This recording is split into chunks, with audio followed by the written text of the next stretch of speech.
Hello students and welcome to English class. Today we are going to read out the question answers of chapter 3.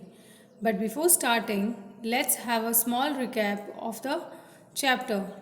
So students, this chapter is about a writer and he's describing how when he was a child, he used to get up early for for scheduling the time of bathing because in his family there were 14 members and only one bathroom, so managing the time of bathing was very difficult for the writer and his family. So for that he started waking up early. When he woke up early, he found that his mother and father both also wakes up early and they complete their household work. He also tell us that how he and his sister used to help their mother in the household work. Okay, so now let's read the question answers. Question number 1. How old was the writer when he learned to rise early? At what time did he wake up? So writer जब उठने लग गया था सुबह, उसकी as क्या थी और किस टाइम वो उठा, उसका टाइमिंग क्या था उठने का. The writer was 7 years old when he learned to wake up early. He woke up at 4 o'clock. So the writer was 7 years old. वो 7 साल का था और वो सुबह 4 बजे उठने लग गया था.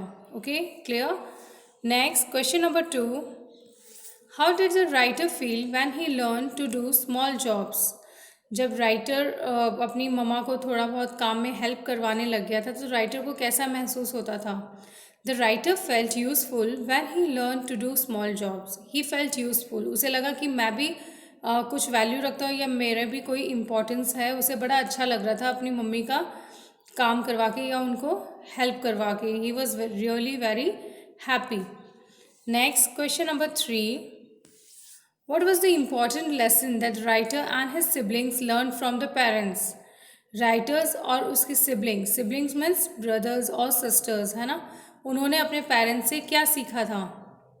The writers parents taught their children that work isn't hardship and that they must enjoy doing their work. Writers के जो पेरेंट्स हैं उन्होंने बच्चों को हमेशा यही सिखाया कि कोई भी काम मुश्किल नहीं होता या कोई भी काम बोझ नहीं होता, है ना, और हमें कोई भी काम अगर करना है तो हमें उसे एन्जॉय करना चाहिए.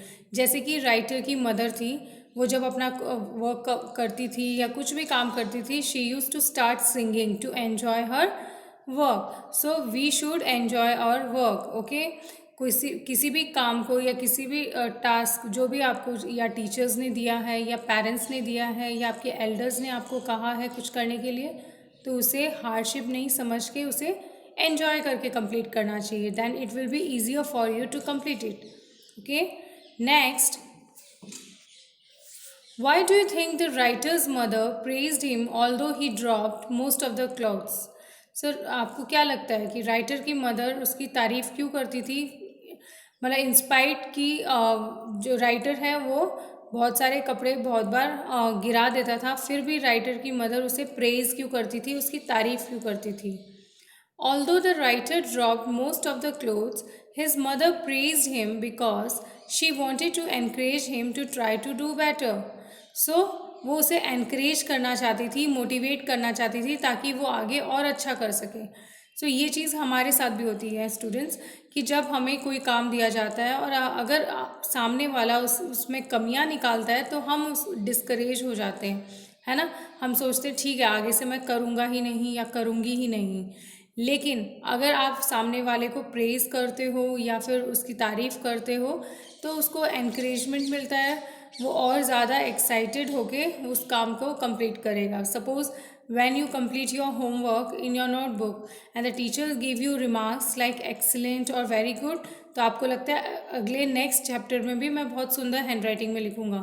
लेकिन अगर टीचर आपको कुछ नहीं देती तो आपको मन में लगता है कि इस बार भी मैंने इतनी मेहनत की, टीचर ने कुछ रिमार्क नहीं दिया, नेक्स्ट टाइम मुझे नहीं करना है ना. तो यही केस राइटर के साथ में था कि राइटर बहुत कपड़े गिरा देता था या कुछ ना कुछ कमी होती थी काम में, लेकिन फिर भी जो राइटर की मदर है वो उसे प्रेज़ करती थी in to encourage him to try to do better. Okay, next question. Did the other children of writer's family help with the housework? How do you know? Writer की family के जो दूसरे बच्चे थे, क्या वो भी हेल्प करते थे? Yes, other children of the writer's family helped in the housework. The writer's sister helped their mother carry the folded clothes upstairs from the basement. हाँ, फैमिली के बाकी बच्चे भी घर के काम में हाथ बटाते थे. जो राइटर्स की सिस्टर हैं वो जो जो भी फोल्डेड क्लोथ्स थे, जो फोल्ड करे हुए क्लोथ्स थे, वो नीचे बेसमेंट से ऊपर ले जाती थी, अपस्टेयर्स ले जाती रूम्स में अरेंज करने के लिए. Okay, next. What was the difficult task for writer's family? Why? Writer की फैमिली में सबसे मुश्किल काम कौन सा था और क्यों? Scheduling bath time was the difficult task for writer's family because there were 14 members in writer's family with only one bathroom. So, to get sufficient time for bathing was a difficult task in writer's family, है ना? क्योंकि उसकी family में 14 members थे और bathroom सिर्फ एक था, तो it would be very difficult to manage for bathing. Okay, so these are the question answer, students. Write them in your notebook and learn them. Okay, that's all from my side today. Have a good day. Bye bye.